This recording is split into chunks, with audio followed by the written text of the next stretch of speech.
Saudara-saudari yang terkasih dalam Tuhan kita Yesus Kristus, pada suatu kali Yesus dan para muridnya sedang duduk dekat peti persembahan di Bait Allah sambil memperhatikan bagaimana orang banyak memasukkan uang ke dalam peti persembahan tersebut.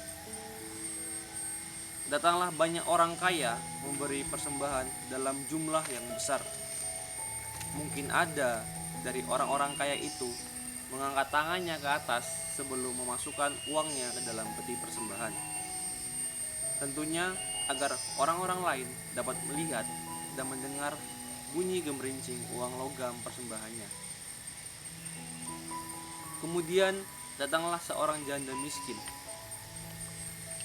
Dia mencoba memberikan uang persembahannya secara sembunyi-sembunyi, karena dia hampir tidak mempunyai apa-apa lagi untuk diberikan.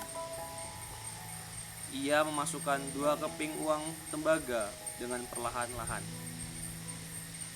Semua tindakan janda miskin itu tidak luput dari perhatian Yesus.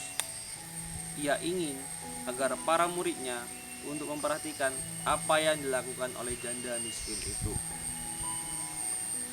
Yesus memanggil para muridnya dan berkata kepada mereka bahwa janda miskin itu memberi lebih banyak daripada semua orang yang memasukkan uang ke dalam peti persembahan. Sebab mereka semua memberi dari kelimpahannya, tetapi janda ini memberi dari kekurangannya semua yang dimilikinya, yaitu seluruh nafkahnya. Inilah cinta kasih, hakikat atau jiwa dari tindakan memberi. Ingatlah saudara-saudari sekalian yang terkasih dalam Kristus, bahwa mayoritas dari para pengikut Kristus adalah orang-orang miskin, karena mereka lebih mau untuk mendengarkan Dia. Orang-orang kaya merasa takut bahwa mereka kehilangan kuasa dan pengaruh apabila mereka mengikuti contoh yang diberikan Yesus. Hal ini berarti bahwa mereka tidak mau menaruh kepercayaan kepada Allah. Mereka lebih suka menaruh kepercayaan pada kekuasaan dan kekayaan.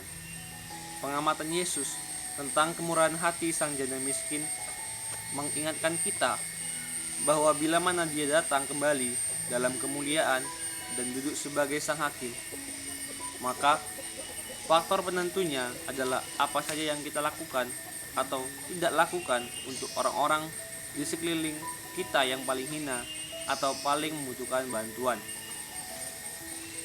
Yesus mengidentifikasikan dirinya dengan kita sampai kepada suatu titik bahwa apa saja yang kita lakukan untuk orang-orang lain, besar atau kecil, kita melakukan hal itu untuk Dia. Dia melihat semua urusan kita dengan orang-orang lain. Dia tahu berapa besar cinta kasih yang ada dalam hati kita. Dia merasakan setiap kata yang kita ucapkan dan setiap perbuatan yang kita lakukan. Janda miskin yang dilihat Yesus dalam rumah ibadat tidaklah membayar suatu kewajiban keuangannya kepada sebuah lembaga yang bersifat tidak pribadi. Ia mengembalikan kepada Allah apa yang telah dilakukannya untuk dirinya.